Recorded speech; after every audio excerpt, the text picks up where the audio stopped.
Aujourd'hui, nous allons vous montrer en quelques étapes comment bien nettoyer son pulvérisateur.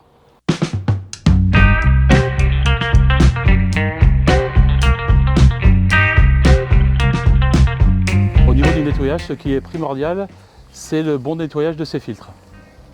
Donc le nettoyage du filtre se fait par le démontage, la vérification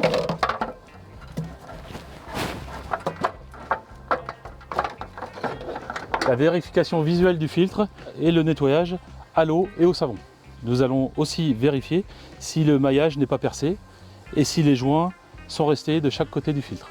Au niveau de la périodicité des nettoyages de filtres, nous préconisons de les nettoyer entre chaque traitement ou à chaque fin de journée de travail. Étape suivante, nous allons regarder et nettoyer les anti-gouttes sur la rampe de pulvérisation. Un anti-goutte est formé de plusieurs choses. D'une part, d'une membrane caoutchouc.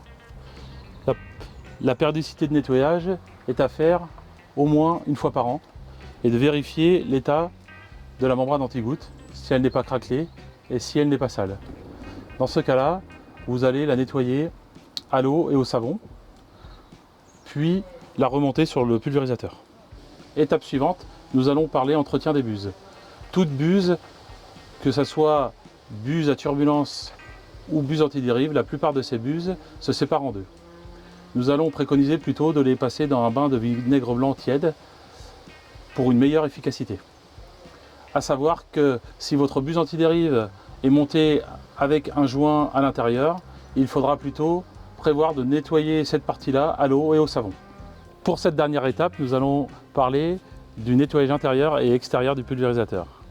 Nous préconisons en nettoyage intérieur de le nettoyer entre chaque traitement ou entre chaque fin de journée de travail pour limiter les dépôts. Concernant le nettoyage extérieur, nous préconisons un nettoyage entre chaque traitement ou après chaque fin de journée de travail.